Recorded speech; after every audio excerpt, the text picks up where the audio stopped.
Hello and welcome back to the Outdoor Minimalist podcast. I'm your host, Meg Carney, and I'm an outdoor and environmental writer and author of the book, Outdoor Minimalist, Waste Less Hiking, Camping, and Backpacking. The Outdoor Minimalist podcast has a goal to give listeners actionable ways to waste less hiking, camping, backpacking, and more during every step of their process. Your impact outdoors starts long before you hit the trail and goes beyond leave no trace ethics. You'll learn how to identify sustainable outdoor brands, how to ask hard questions regarding sustainability, and begin to shift and evolve your mindset to integrate minimalism into all of your outdoor pursuits. In episode 54 of the Outdoor Minimalist podcast, we get to discuss the topic of outdoor education and the importance of spending time outdoors, not only for our physical health, but also for our mental health. Now, this topic is one that we've covered in a variety of ways in earlier episodes, so some of you may be thinking, what's the difference between that and some of the other topics we have covered? But to put a new spin on this focus, we're diving into some of the ways that a lack of access to outdoor play can especially impact young children. How access to nature stunts learning, and how a fear of nature has grown into a more common learned behavior. To help me dive into this topic, I had the pleasure of hosting Kenny Peavy. Kenny is a science teacher and an outdoor educator originally from the United States. He's been living in Southeast Asia for the last 20 plus years, exploring the rainforests of Malaysia, Indonesia, and Thailand. He's ridden a bamboo bicycle from Thailand to Bali to raise an awareness for sustainability, and has published an illustrated children's book entitled The Box People, with the message to get out of the boxes of our daily lives and get outside to connect with nature. A quick note before we start the interview, Kenny did record his portion of the interview outdoors or partially outdoors. So we did our best to clean up the background noise, but if you hear any animals or commotion in the background, that is why. Adventuring plans on your calendar? Remember to grab your Lava Linens travel towel on your way out the door. Founded by a mother-daughter team, Lava Linens crafts durable, luxurious travel towels as a more sustainable and better performing alternative to microfiber and cotton towels. Powered by flax and hemp, they're designed to be by your side for years to come. Use the code Outdoor Minimalist for 15% off your next order. So thank you for joining me today, Kenny. Before we get into today's topic, can you just tell us a little bit more about how you got involved in outdoor recreation and what some of your favorite things are to do outside? Yeah, I think the main factor really is a childhood playing outdoors. Like, I was not allowed in the house. So after school, come home, you're basically chased out of the house and you're told don't come back until dark. So that was kind of a huge factor. And then a lot of outdoor recreation. I grew up in the South, in Georgia, so trout fishing was big. And then I later got into mountain biking, camping. And then when I moved overseas, I really got into birding because some of the tropical birds here in Southeast Asia are pretty fantastic. So yeah, those are sort of the main things. But I think the biggest factor is just always playing outdoors when I was a kid. Yeah, that early childhood exposure, I think, impacts a lot of people in various ways. And also birding somewhere in a different country sounds like a lot more fun. I know there's a lot of really cool birds here as well, but the tropical birds are especially interesting to me. Yeah, I agree. So before we jump into what you are doing right now, can you talk a little bit about your work background and educational background? Yeah, sure. So like I said, I grew up in Georgia. I went to a public school, but then I transferred to the University of Georgia for my studies. And I kind of wandered around. I thought I was going to be a music major and study music because in the 80s, I wanted to be a rock star like Motley Crue and Rat and all those 80s bands. But that didn't work out.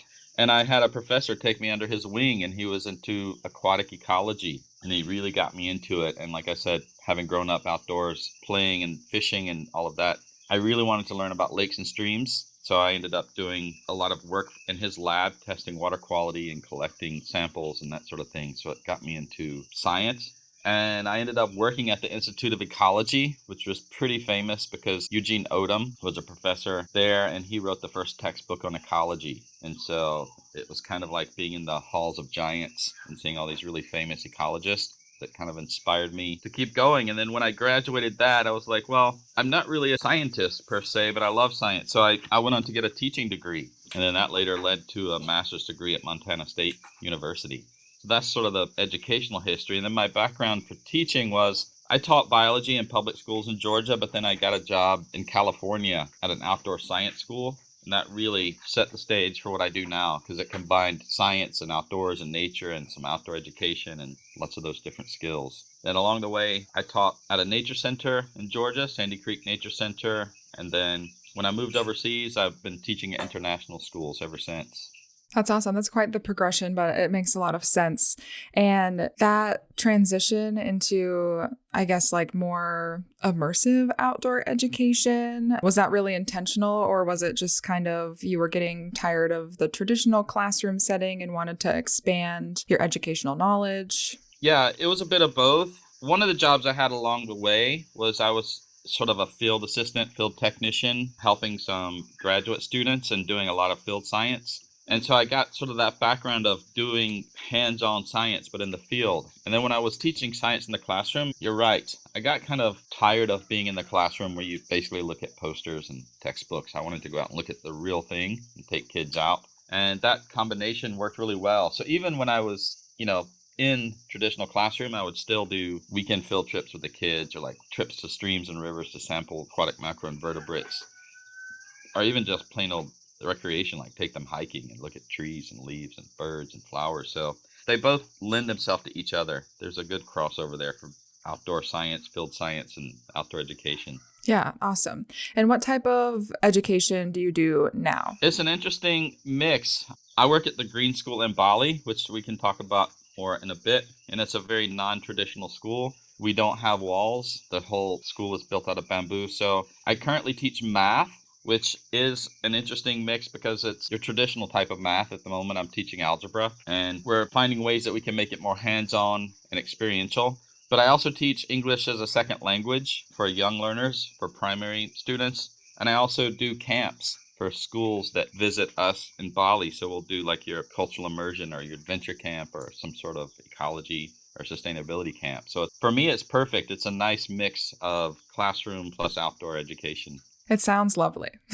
Do you want to explain a little bit about like how the Green School in Bali came about and what their main focus is? Yeah, so like I said, it's a very non-traditional school. The main focus is sustainability and whatever that means to different people. So one of the main things is our campus is a permaculture garden. And so right outside my classroom, you can't even walk outside without stumbling into a garden. So we're really lucky in that sense. And then the whole campus is built out of bamboo. We have composting toilets. We have solar energy. So that sustainability piece is the driving factor. But then, of course, for people like me, the outdoor education, environmental education, ecology, that fits right under that sustainability umbrella and just getting kids connected to nature. So that's the main thing about the school is it's just a very different type of campus with a different type of curriculum. Nice. And is it for all ages, or is it just like primary school and middle school? It is for all ages. It's K to 12. And we have a really good mix of locals that we have a scholarship program. That's part of the connecting to the community aspect of the school is we got a lot of Balinese and Indonesian local scholars. And then we have quite a few nationalities. I'm not quite sure how many, but I would guess maybe 30 or 40, possibly 50 different nationalities at the school. So it's a really good mix of locals and international students. Do the students live on the campus, or is it all they live within the community and then come to the campus for the school? Yeah, they all live within the community. So, most people probably don't know the geography of Bali, but a lot of the locals live nearby. And some of the famous places like Ubud or Canggu, that's where you'll find some of the international students. Yeah, cool. No, I don't know very much about the geography, but if anyone does know, then that will give them a good idea. Yeah. So kind of keeping on the topic of the Green School, you mentioned while you were explaining kind of your progression to this type of education that there is a fair bit of overlap in how things are being approached. But how does the curriculum at the Green School differ from a standard public education? And I know that there are listeners in other countries, but because the majority are within the United States and you also have experience teaching in the United States, we'll use that as kind of our base. Okay. Yeah. So like I said, I went to public schools in Georgia. So I have a good background in that already. And I did teach in a couple of public schools. So what makes it different is the structure of the day is very different. We have a different timetable. We don't have your traditional 45 or 80-minute blocks like a lot of schools with bells, and we don't really have a bell system. So that's one of the differences. Kids have to be a little bit more self-motivated. We do have times. Most classes are 45 minutes or double that, so 90 minutes. But we're pretty flexible in that. Like some days the teacher might say, I need 5 or 10 more minutes. And we'll say, okay. And then the next day you say that yourself. So that I think is a big difference. We don't have like a strict bell system. We do have academic courses. And because I, have a science background, I do think that's important. I think kids need to understand some of the academic subjects really well. But I think the main difference is more of a holistic approach. So we do thematics classes that take on sustainability issues. Our art classes, there's a lot of focus on that. And then incorporating a lot of the local culture, the Balinese culture into our school. And I think for the students, they definitely get a different type of education. We want them to become sort of social entrepreneurs or global citizens where they come up with solutions to global issues. And so we focus on that quite a bit. A couple of big differences that I really enjoy is we practice mindfulness, which I never heard of until the last couple of years. It became pretty popular in schools. And we definitely didn't have that in my public school system where you pause and you sort of reflect to yourself. So we do that every day. And then every Wednesday, we're off campus, which I think is pretty awesome. The kids get to choose some sort of activity that they want to do, which can be anything from an adventure club, like they can go climb the mountains or ride bicycles. It can be something related to a social project where they go visit a community and work with the local community, or it can be a sustainability project. Some kids design sustainable surfboards. They build bamboo bicycles. So they do all kinds of really cool, unique projects on that every Wednesday.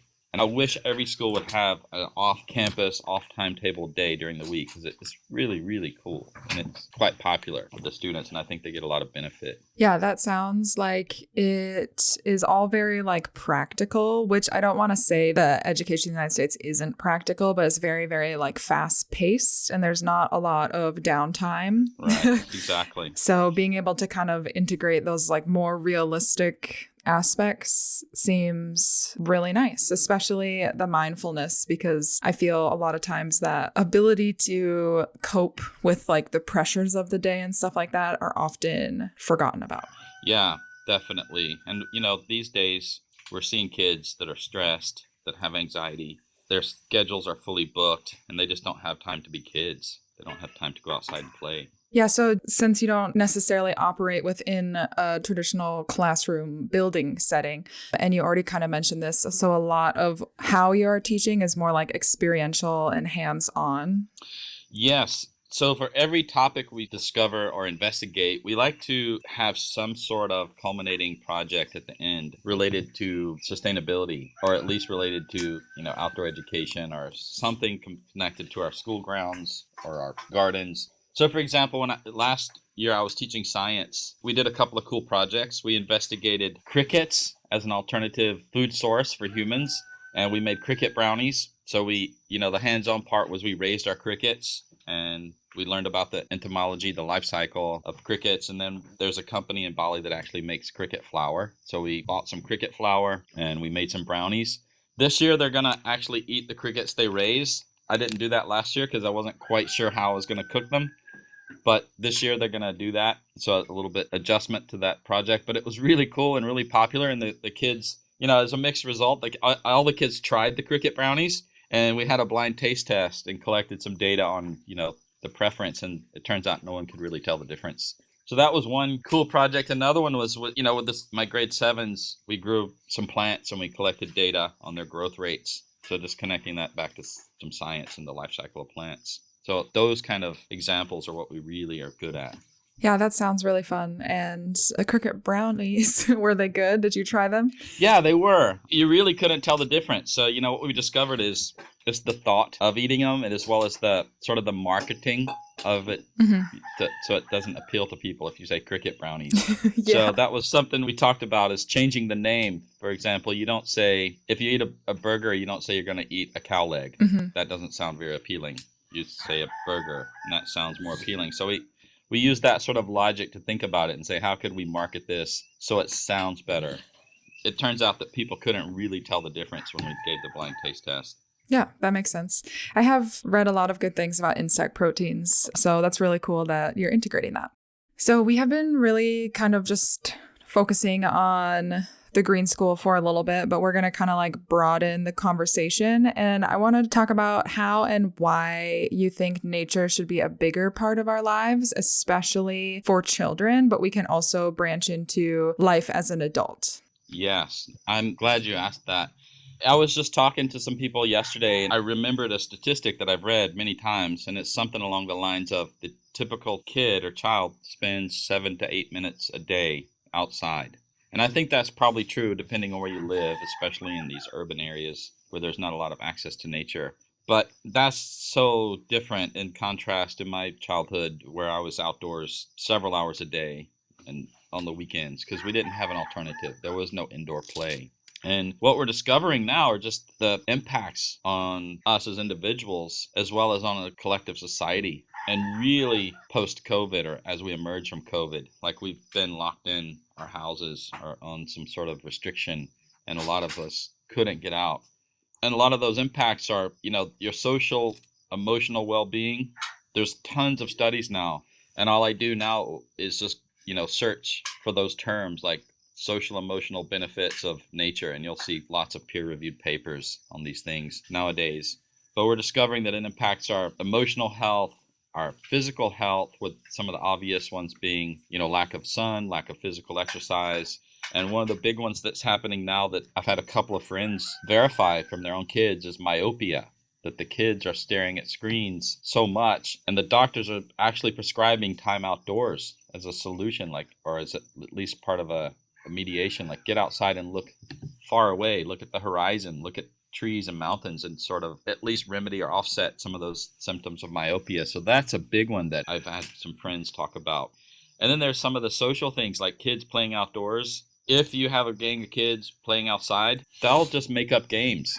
So, part of the creativity, they'll make up rules and they'll negotiate. So they'll learn negotiation skills like, hey, this rule is, if you hit the ball this far, this is a rule. Or if you miss it 3 times, this is a rule. And then they'll negotiate. And that's exactly what we did as kids. We would sort of make up a game and make up the rules as we go. And then somebody would scream out another rule and you're like, no. And you fight about it. And yes, okay. And then eventually you just move on and keep playing. So those kind of social skills, they're not really developing because they're always scheduled and they always have an adult present. So they don't really get unsupervised free time to play outside.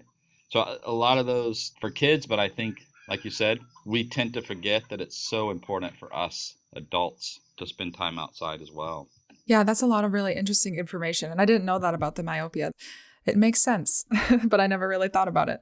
So with all of those examples in mind, are there any, I guess, specific like cognitive, I don't want to say delays, but I can't think of another word, or like cognitive issues that we could run into by minimizing children's time outdoors? I mean, because a lot of kids live in an urban setting. So like that lack of exposure, is it affecting their brains in any way specifically that you know of? Well, I'm definitely not a specialist on that topic. And so I only know what I've read in some research papers. But like I said, you can find some good research on that now if you want to learn more.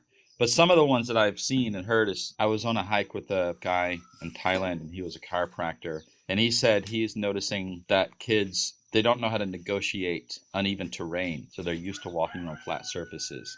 And so he's connecting that to fine motor development and, of course, back to the brain areas that are connected with that. So I think that's one. And just learning problem-solving skills. Nature presents you problems, especially if you're doing something like building a fort or crossing a river. Like, how do you cross that river safely? Or how do you pick up that heavy log if you don't have tools? So kids can solve those problems if they're outside just playing.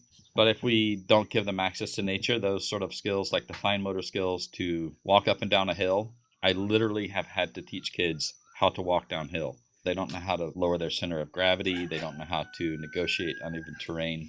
So those, I think, might be connected to some of those cognitive developments. But on the other side of the coin, I've seen research just to prove to schools that it's valuable and to prove to parents that time outdoors does enhance cognitive skills and even standardized test scores. So I've seen papers on that sort of thing as well.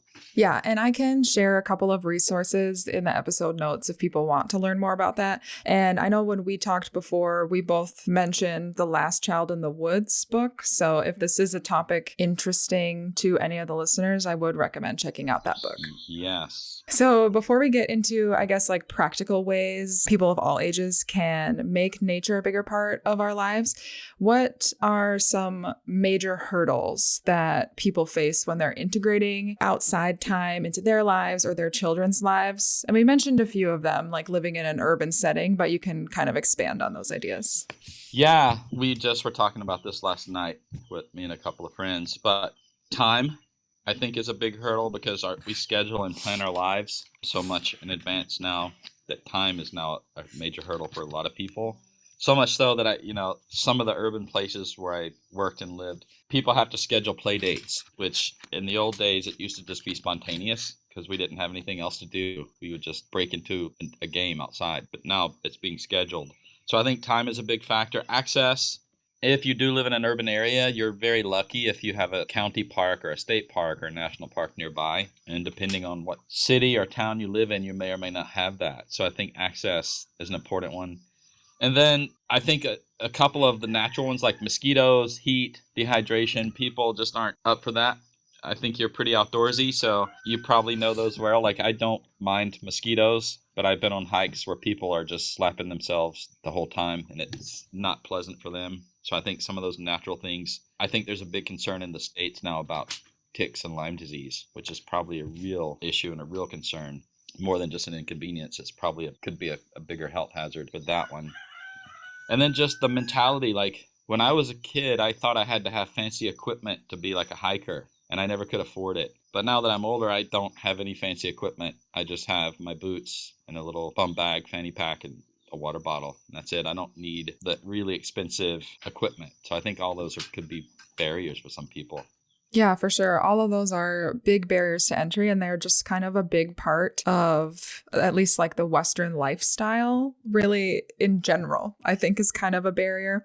And something that you mentioned when we first connected was something, I'm trying to think of what you called it, biophobia, maybe? Yes.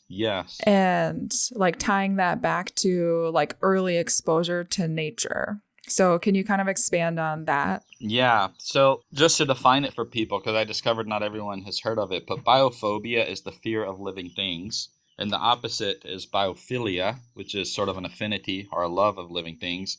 And you're 100% right. So like mosquitoes and ticks are one of them just because of, the mosquitoes are annoying and ticks can be a health hazard. But spiders, snakes, creepy crawlies, centipedes, a lot of people don't love those things. And it's actually a learned behavior. Kids aren't naturally afraid of those things. And I've had kids that will just run up and grab a spider. So they have to be taught to be cautious, but not afraid. Therein lies the challenge. Because obviously you do need to be aware and you do need to be cautious, but you don't have to be afraid of any of those types of things. So I think that's a big deal. I'm glad you reminded me of that, the biophobia aspect. Just afraid of sitting in the dirt, afraid of jumping in a river, afraid of living things. Yeah, and like any phobia, I feel like it takes a long time to kind of move through those types of things and cope with that if you do want to enjoy the natural setting. Because like you said, the people on the hike that really hated the mosquitoes, they can't really enjoy what they're actually doing because all they're focusing on is these mosquitoes are so annoying. I 100% agree. And I'll share a personal anecdote. My wife is sitting here, so she's going to be angry, but she's terrified of geckos. And she's Indonesian. She grew up here where geckos are everywhere. And it's a family joke because me and my daughter, we're not afraid of geckos. And whenever my wife sees one, she'll call us in to come rescue it and take it outside. So it can be a real fear that I know people live with. Yeah, and it's all very situational. I mean, I'm sure that a lot of them are very justifiable because the creepy, crawly creatures can be kind of gross. Yeah. So I get it. I definitely get it. Yeah.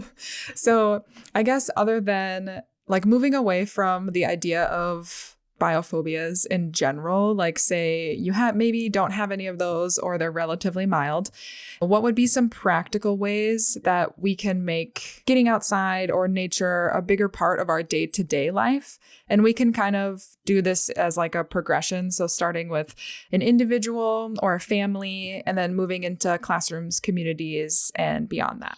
Yeah, I think, like we said, some of the hurdles, overcoming that first, like realizing you don't have to have specialized equipment is a big one, because that's one that I used to kind of have in my mind. I needed everything that I wanted to do.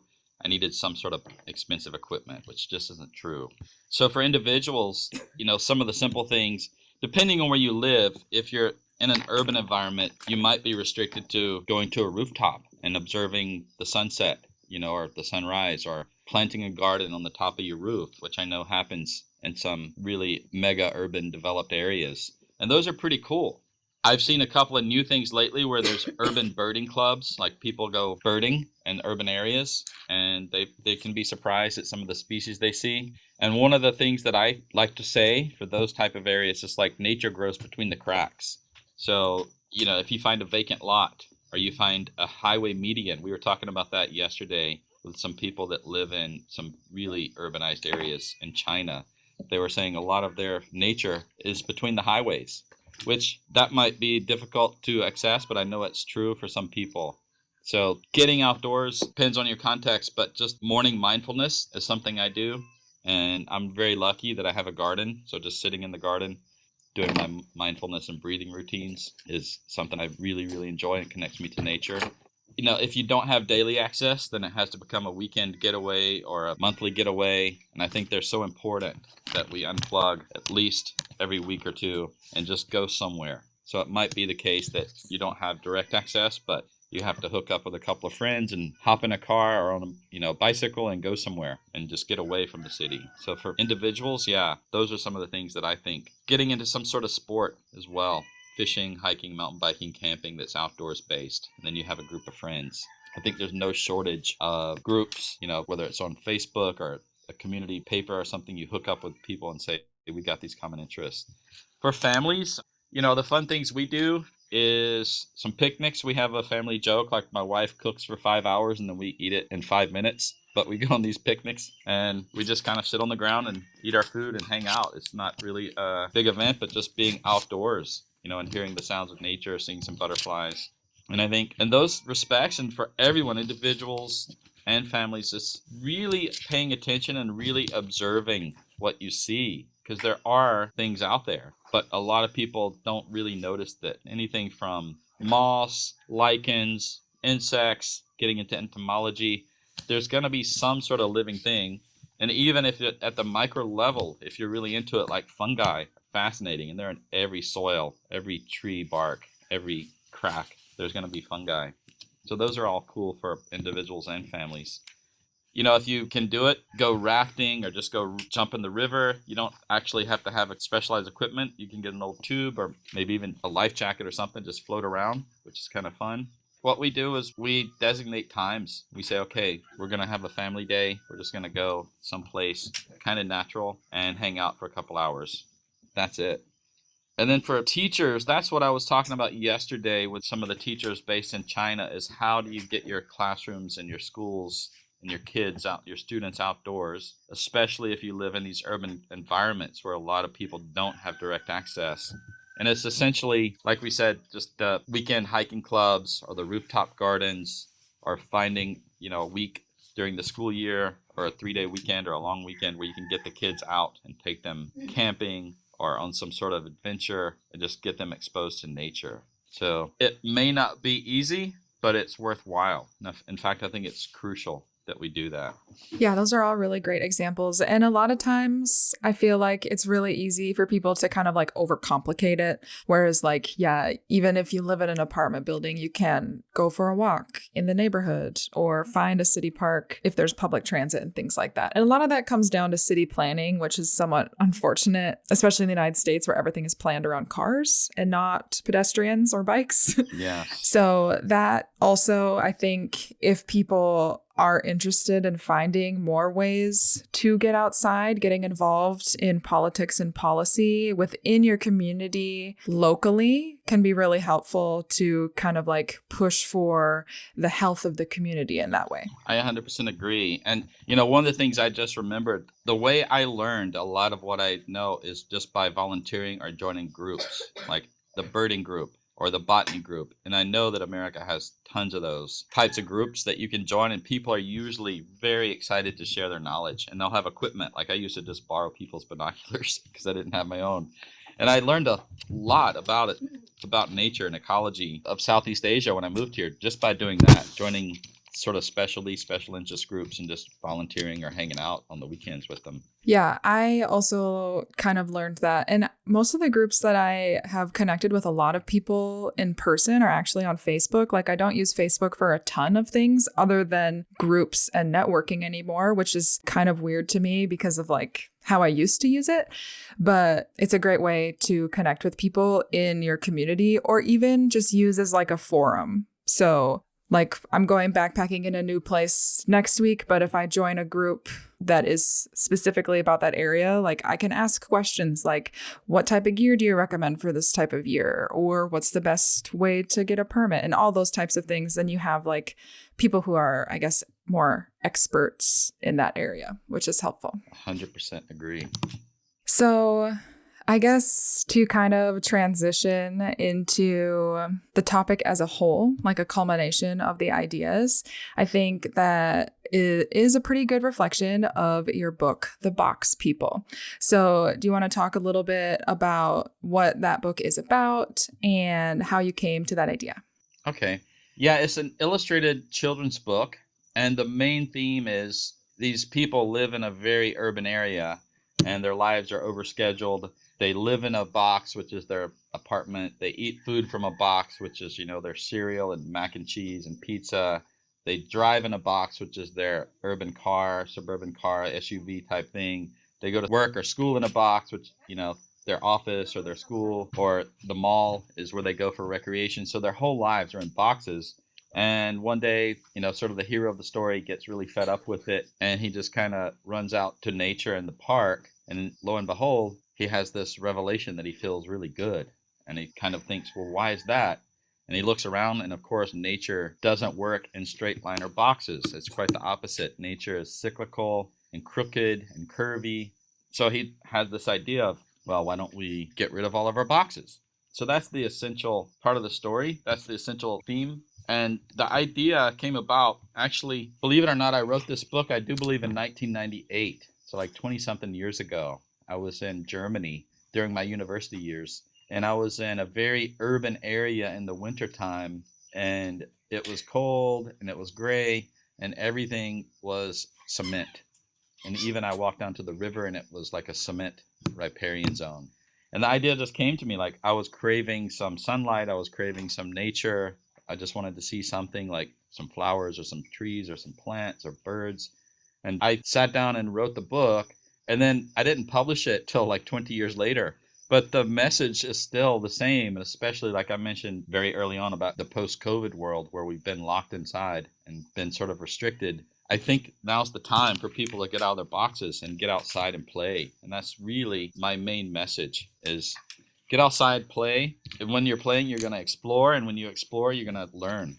And that's really the simple philosophy that I'm working with. Yeah, you can learn a lot from nature no matter how old you are. And how can people, I guess, find your book or learn more about your book? Where can people buy it? It is on Amazon. And so the best way, I will share the links with you later, but the best way, if you just want to search The Box People Kenny Peavy, it pops up.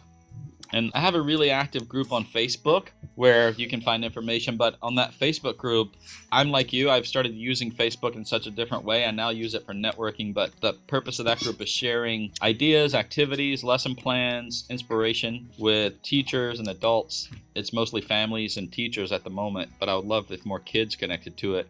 But it's basically like, how do you get outdoors? What's some ideas? What's some cool activities you can do?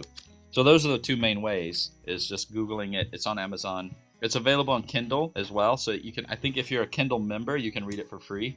And then, of course, you can get the printed version. Yes, awesome. I'll be sure to share the links to your Facebook group and some different buying options for your book, as well as the website for the Green School in Bali if anyone is interested in what they're doing there. But with that, thank you so much for being here. I really appreciate your time. Thank you very much. I really enjoyed it. Thanks for sharing your enthusiasm. Thanks for listening. And if you like what you hear, let me know. Leave a review and be sure to subscribe so you never miss an episode. You can still find me on Instagram at outdoor.minimalist.book for daily updates, other educational resources, and to help build an outdoor community with a shared goal to create a better outdoor space as we recreate.